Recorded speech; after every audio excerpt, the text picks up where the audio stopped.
تو نبی پاک صلی اللہ علیہ وسلم اس کو جہنم میں نہیں جانے دیں گے. میں نے خود سرکار سے سنا ہے.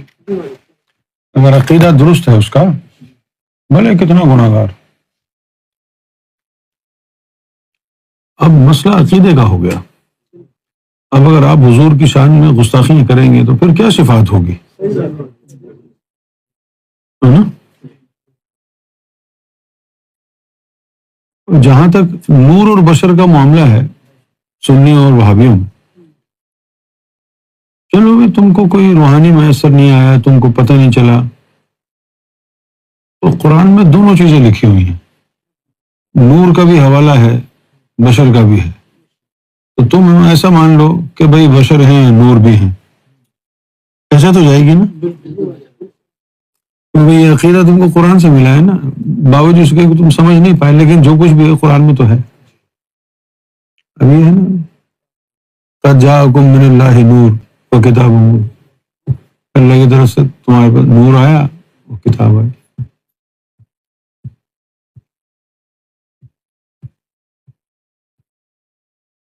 تو جس کا جو بھی عقیدہ ہے، اگر وہ رسول اللہ کی بارگاہ میں صحیح ہے،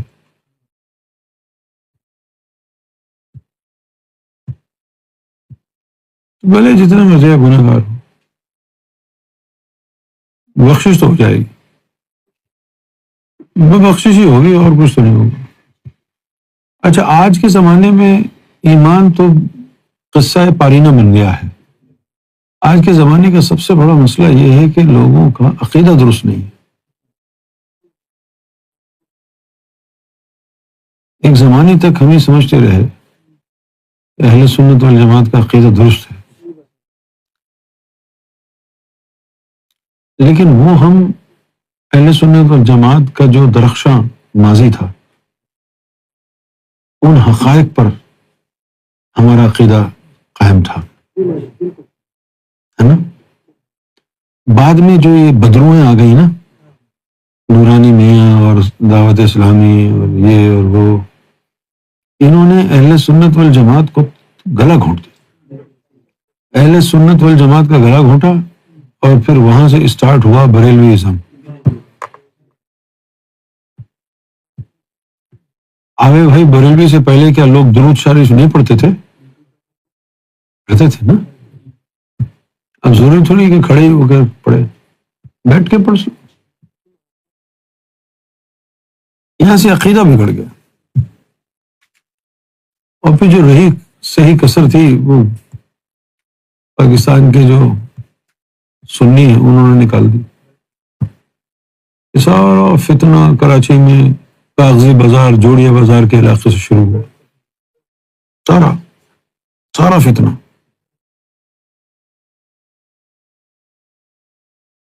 صرف اور صرف اس لیے کہ یہ مولوی اپنے آپ کو پیر کہلائیں. نمبر 2، دنیا سے ولی اللہ کی تشریح ختم ہو جائے، فقیروں کی تشریح ختم ہو جائے، اور صرف یہ رہ جائے کہ جو ظاہری شریعت پر عمل پیرا ہے یہی ولایت کی پہچان ہے. یہ ایجنڈا تھا. سمجھ رہے ہو ندیم؟ کہ بھئی یہ رہ جائے.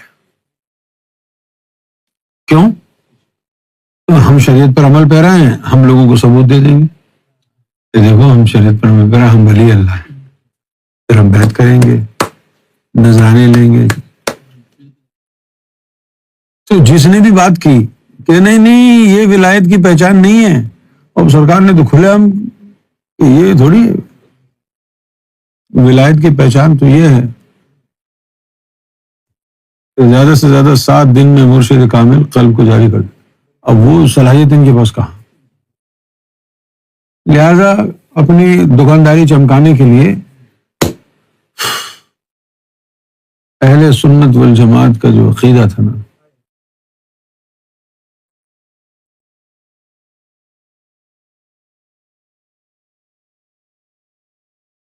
اور حضرت صاحب ابھی تک اپنے آپ کو امیر اہل سنت کہتے ہیں.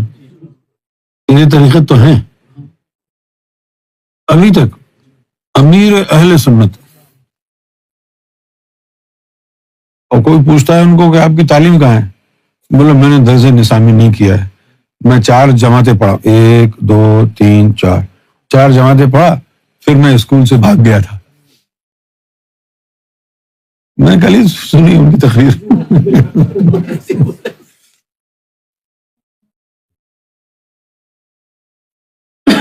درس نظامی بھی نہیں کی، عطر بیچتے تھے۔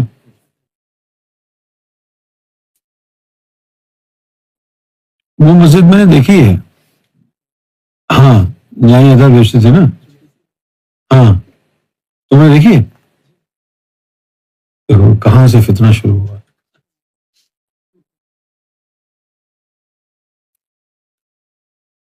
اب جو اس وقت جو ہے وہ کوئی مسلک ایسا نہیں رہا کہ جس کا عقیدہ 100% درست ہو۔ اتنا بگاڑ پیدا ہو چکا۔ پھر یہ جو لبیک یا رسول اللہ والے آئے، انہوں نے تو خوب دھڑلے سے گستاخیاں کی ہیں۔ جیسے وہ کیا نام ہے اس کا، آصف جلالی، وہ دیکھو کہہ رہا ہے سرکار معاف فرمائے، بیوی فاطمہ جو ہے خطا پر تھی، ہے نا؟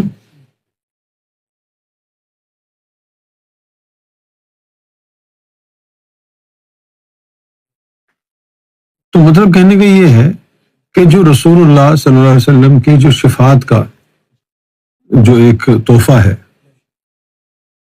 اب مسلمانوں کی عقائد کی بے ترتیبی سے، عقائد میں جو اب ان کے غلاظت آ گئی ہے، اب یہ حضور کی شفاعت سے بھی محروم ہوئے، اور پھر انہوں نے کر دی گستاخی امام مہدی علیہ السلام کی،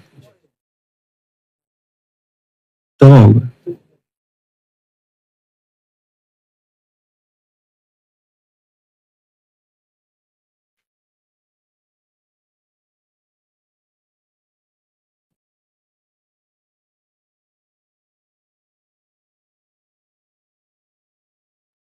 سوال دیکھو،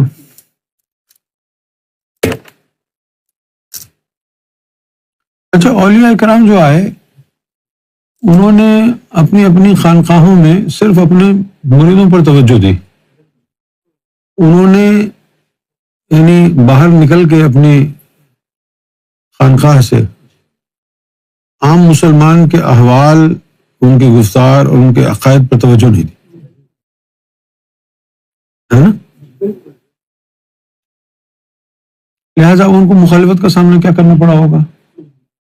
اپنی خانقاہ میں بیٹھ کے چند مرید ہیں، انہیں کو مقامات طے کرا رہے ہیں، باہر کا مسلمان بھاڑ میں جائے۔ ہمارے مشن کی تو نوعیت ہی مختلف ہے، ہم کو پوری انسانیت تک یہ بات پہنچانی ہے۔ اب انسانیت کے اندر کتنے انسان ہیں یہ ہمیں نہیں معلوم، زیادہ تر تو جانور ہی ٹکر رہے ہیں، جانور۔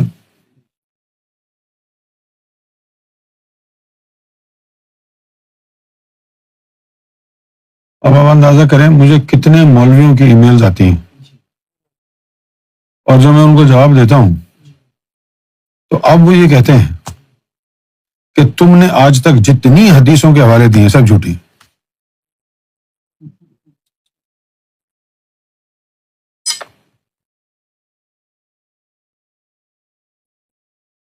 اور زیادہ تر کس بارے میں کہہ رہے ہیں جھوٹی حدیث؟ وہ جو میں بیان کرتا ہوں نا، غمد آئینہ کا یا علی وسما فی قلبک لا الہ الا اللہ، کہتے ہیں اگر کچھ ایسی بات ہوتی ابو بکر کو کہتے، عمر بن خطاب کو کہتے، صرف علی کو کیوں کہی؟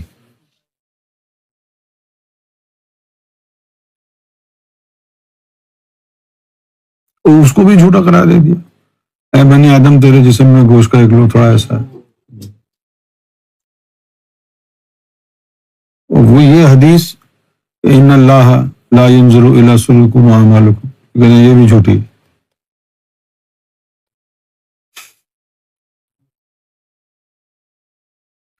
میں قرآن کی جو تشریح ہے تو یہ بھی جھوٹی ہے جو تم کر رہے ہو، یہ مطلب ہے ہی نہیں۔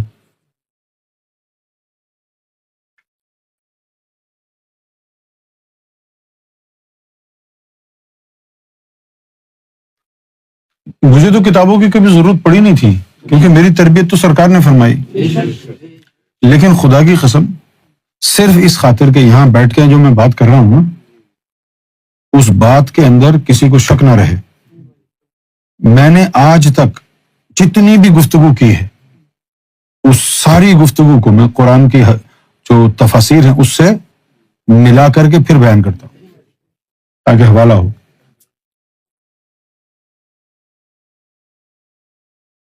میرا کمرہ گھر پہ جو ہے بھرا ہوا ہے تفاسیر سے، اتنی تفاسیر رکھی ہیں، الماریوں میں تو جو کتابیں ہیں وہ تو ہیں، بڑے بڑے جو ہے نا وہ باکسز ہیں جن میں تفاسیر ہیں، وہ اوپر تلے رکھے ہوئے ہیں، کوئی تفسیر نکالنی ہے تو کھینچ کے نکال کے ایک نکال لی پڑھ لی۔ جتنی بھی میں باتیں کر رہا ہوں لطائف کی، روحانیت کی، ساری تفاسیر میں موجود۔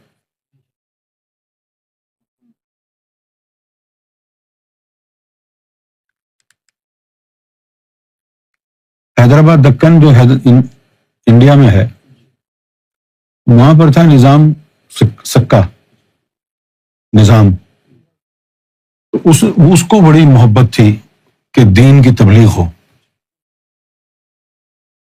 اس کے لیے اس نے بڑی بڑی جو ہے نا وہ لائبریریاں بنوائیں اور اس نے بڑا پیسہ خرچ کیا۔ مولانا مودودی کو بھی اسی کا طرف سے پیسہ ملا۔ مولانا مودودی جو تھے یہ بھی وہ حیدرآباد دکن سے ہی آئے تھے نا پاکستان، وہیں کے پڑھے لکھے تھے، تو انہوں نے پھر تراجم کیے، لیکن یہ ایک ہی شخص کی طرف سے کوشش تھی۔ پاک و ہند میں، بنگلہ دیش، پاکستان، انڈیا میں مسئلہ پتہ کیا ہے؟ چند خاص لوگوں کی تفاسیر مسلمانوں تک پہنچی اردو میں، لیکن زیادہ تر جو تفاسیر ہیں یا تو وہ فارسی میں ہیں یا وہ عربی زبان میں ہیں۔ ان علماء کی جو علماء حق تھے،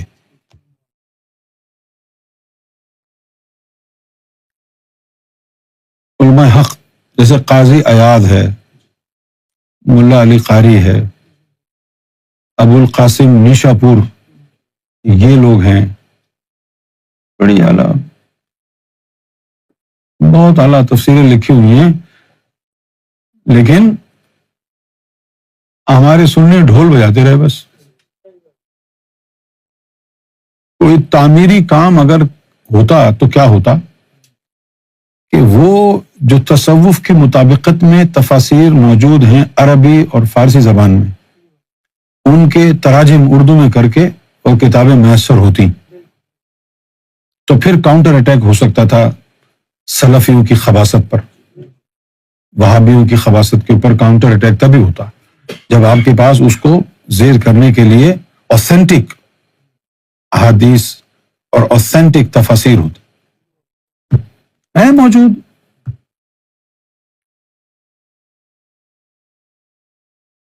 میرے پاس جو تفاسیر ہیں، حالانکہ مجھے عربی نہیں آتی ہے نہ مجھے فارسی آتی ہے، لیکن میں وہ عربی کی تفسیریں پڑھ لیتا ہوں، سمجھ میں آ جاتی ہے۔ فارسی کی بھی تفسیریں ہیں میرے پاس، عربی کی تفاسیر بھی موجود ہیں۔ میرے پاس تو ٹائم نہیں ہے، میرے پاس کاش میرے پاس ٹائم ہوتا تو یہاں میں انبار لگا کے نا تم لوگوں کو سب کو عالم بنا دیتا، خدا کی قسم۔ میں اگر تم لوگوں کو وہ تفسیریں کتاب کھول کھول کے دوں نا، پھر تم میری قدر کرو کہ جو کچھ میں نے آج تک تم کو بتایا ہے وہ تفاسیر کا نچوڑ ہے، تفاسیر کا۔ آپ سمجھتے ہیں کہ میں اپنی طرف سے بول رہا ہوں، ایسا نہیں ہے۔ میں شروع سے ہی علامہ جلال الدین سیوطی رحمۃ اللہ علیہ کی تفسیر کا بڑا قائل تھا، جلال الدین سیوطی رحمۃ اللہ علیہ، اور انہوں نے اپنے مرشد کے ساتھ بیٹھ کے، دونوں نے مل کے، مرید اور مرشد نے دونوں بیٹھ کے مل کے تفسیر لکھی، جس کو ڈبل جلال کہتے ہیں، جلالین، تفسیر جلالین، وہ پڑھ کے دیکھیں آپ کو لگے گا یہ جو تفسیر جو ہے یہ تو ایم ایف آئی کی تفسیر ہے. دل کو دکھانے والی بات یہ ہے کہ اس کے باوجود یہ حرام زادے مولوی کہتے ہیں کہ یہ اپنی طرف سے بول رہا ہے، قرآن کا بگاڑ کر رہا ہے. میں نے حوالے دیے ہوئے ہیں، یہ فلاں نے کہا، یہ فلاں نے کہا، یہ صفحہ نمبر ہے، یہ صفحہ نمبر، معلوم ہے. اس کے باوجود انہوں نے منفی پروپیگنڈا کرنا ہے کہ یہ سب کچھ فراڈ ہے، جھوٹ ہے. جھوٹ نہیں ہے. میں چیلنج کرتا ہوں جس کو بھی میری کی گئی تفسیر اور ترجمے پر شک ہے، چیلنج کرتا ہوں، آئے اور مجھے ثابت کرے لائیو.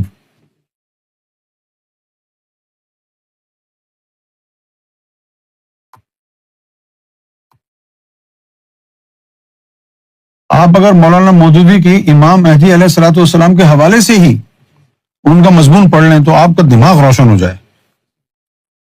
اچھا وہ یہ کہ بھی وہ ان کا مسلک دیوبندی والا تھا، وہ ایک الگ بات ہے، لیکن جو کچھ انہوں نے امام مہدی کے حوالے سے ادھر ادھر کی کتابوں سے نچوڑ اخذ کیا ہے تو وہ پڑھ کے آپ کا تو دماغ گھوم جائے گا. آپ کہیں گے یہ تو سرکار کے بارے میں بات کر رہا ہے ڈائریکٹ، ہے نا.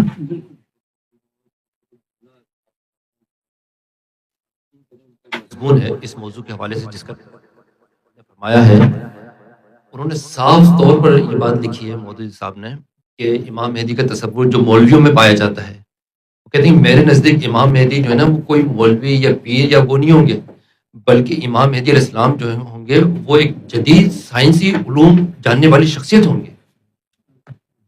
اس مضمون کو پڑھ لیں اور سیدی کے سائے کی تعلیمات کو سامنے رکھ لیں، آپ یقین جانیں کہ کسی بھی طریقے سے جو ہے آپ کو ایسا لگے گا کہ اس وقت مودودی صاحب جو تھے وہ دیوبندی نہیں بلکہ ایم ایف آئی کے ممبر تھے. کوئی جو بھی انہوں نے باتیں کی ہیں مولانا مودودی نے، ان میں سے میرا خیال ہے کم سے کم 70% وہ باتیں سرکار پہ فٹ ہوتی ہیں. جیسے کہ سرکار کا ذہن، اچھا یہ بات تو سرکار نے مجھ سے پوچھی بھی، امریکہ میں تھے، مجھ سے ڈسکس کر رہے تھے کہ بھائی امام مہدی کے بارے میں کیا لوگ کہتے ہیں. تو میں نے یہی بات کہی تھی مولانا مودودی والی، تو سرکار مودودی نے کہا ہے کہ امام مہدی جو ہے نا ان کا ذہن سائنسی ہوگا. تو مجھے فرمایا سرکار نے تو ہمارا ذہن تو سائنسی نہیں ہے.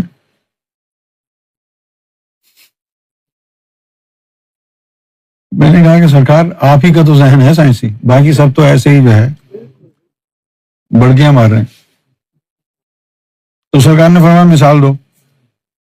تو میں نے عرض کیا کہ سرکار جیسے ایک ہی مثال ہے، آپ نے فرمایا کہ بھئی یہ جو مسواک ہے یہ استعمال کر کے آپ نے جیب میں رکھ لی، اب اس میں جراثیم چلے جائیں گے، آپ کو بیماری ہو جائے گی. تو یہ ایسی بات تو کسی عالم نے، کسی ولی نے نہیں کہی ہے. اس سے بڑھ کر سائنس کیا ہوگی؟ کیونکہ سرکار جب اس کو استعمال کر کے رکھیں گے جیب میں، دھوپ بھی ہوگی، اس کے اندر جو ہے وہ بیکٹیریاز بھی ہوں گے، لائیو جرمز ہوں گے، دھوپ پڑے گی، آرگینزم ہوگا، اس کے اندر کیڑے بن جائیں گے، پھر آپ کو بیماری ہو جائے گی. یہی تو سائنس ہے. سرکار مسکرائے، سرکار نے فرمایا بالکل صحیح ہے. جدید ترین سائنسی چیزیں استعمال کریں گے امام مہدی، یہ بھی کہا انہوں نے. اور انہوں نے یہ بھی کہا کہ جو یہ مولوی حضرات ہوں گے یہ سب سے زیادہ امام مہدی کی مخالفت کریں گے. وہی ہوا.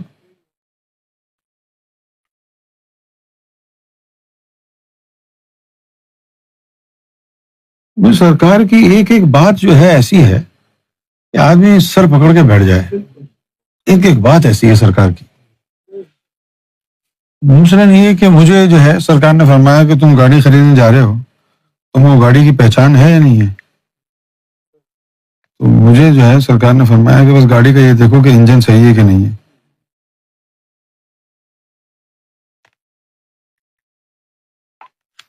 تو وہ جو ریونگ کی سوئی ہوتی ہے نا، فرمایا کہ گاڑی اسٹارٹ کر کے اس سوئی کو دیکھو ایک جگہ ٹکی ہوئی ہے یا اوپر نیچے ہو رہی ہے.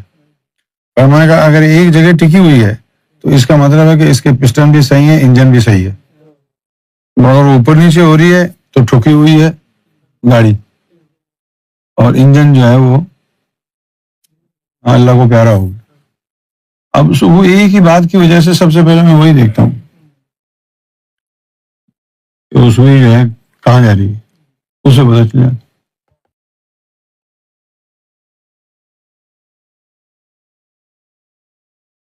اور ایک سرکار کی میں نے عادت مبارکہ یہ دیکھی، اچھا وہ تو میں نے کوٹری میں دیکھا ہوا تھا کہ کبھی جو ہے سرکار اگر بور ہو رہے ہیں تو اپنی گاڑی جیک پہ چڑھا کے وہ ایک ایک چیز اس کی کھول کھال کے بیٹھے ہوئے آپ نے بھی دیکھا ہوگا سرکار کو، پوری گاڑی کھول کھال کے بیٹھے ہوئے ہیں، ٹائر وائر نکال کے، انجن ونجن یہ سب نکال کے۔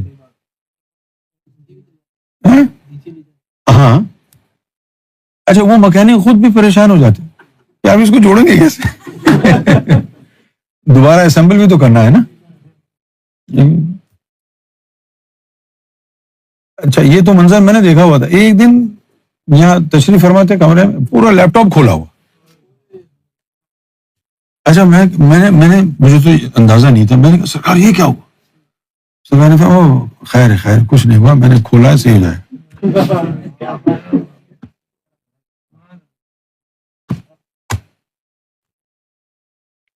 نائنٹی تھری میں جب یہاں پر آئے سرکار تو ان کے کزن ہیں عمران بھائی، زیب چچی کے جو بیٹے ہیں، وہ لوگ بھی ساتھ آئے، ان کے ساتھ تھے، ادھر ادھر جاتے۔ اب پہلے دن جا رہے ہیں باہر وولچ میں، اعظم بھائی نے سرکار کو کچھ کہا کہ سرکار گاڑی کو اس طرح نکالے۔ سرکار نے فرمایا ہم پہلی دفعہ تھوڑی چلا رہے ہیں یار، ہمارے پاس گاڑیاں ہیں پاکستان میں، تم چپ کر کے بیٹھو۔ اب وہ کوئی آگے کہہ رہا ہے کہ سرکار آپ کے پاس میپ تو ہے نہیں، آپ کیسے جائیں گے؟ سرکار نے فرمایا جب ہم واپس آئیں گے پھر پوچھنا ہم کیسے گئے اور آئے۔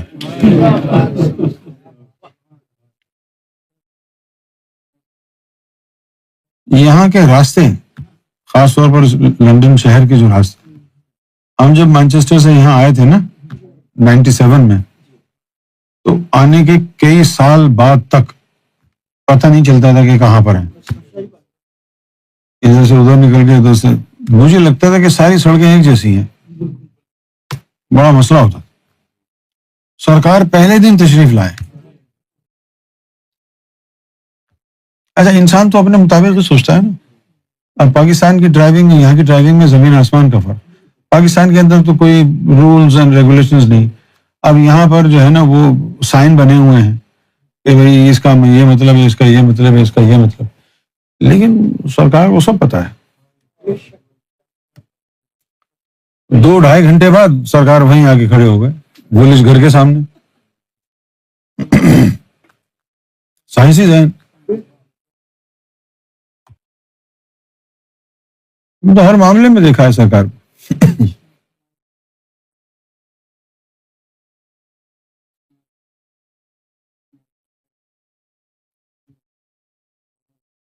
ہو رہی ہوتی تو اس جگہ پہ کیسے جہاز اترتا؟ بالکل صحیح بات۔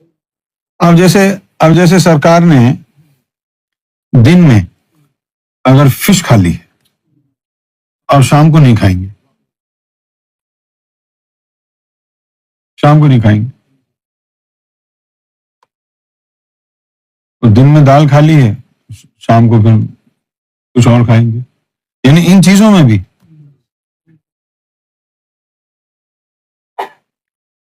اور جب شام کو عصر کا وقت ہے تو پھر میں نے سرکار کا دیکھا ہے اسنیکنگ ٹائم، اس کے اندر ایک چائے کا کپ اور ایک کیلا، چائے کے کپ اور کیلا اور چائے، آپ نے دیکھی؟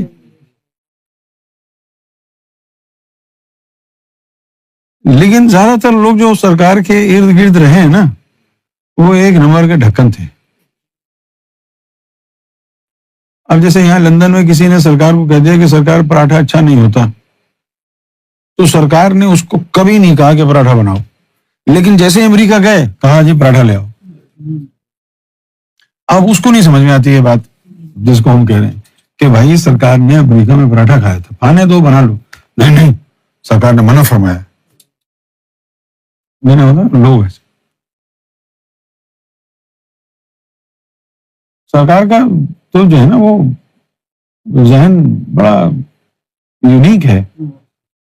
سرکار کو اب میں تو سرکار کو سب وے بھی لا کے کھلایا, میکڈونلڈ بھی لا کے کھلایا سرکار کو.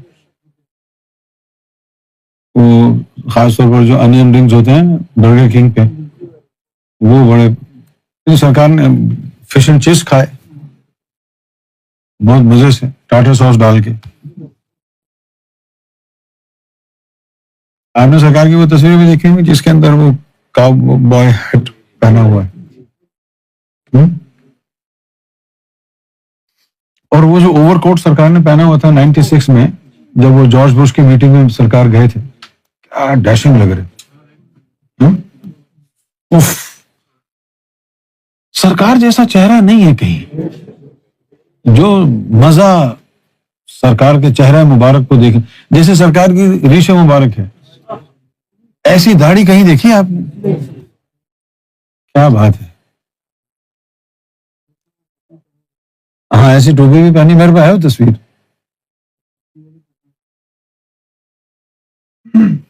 کاؤبوائے اسٹائل نا. اچھا وہ, ہاں وہ بھی پہنی ہے, وہ بھی دیکھی ہے میں نے.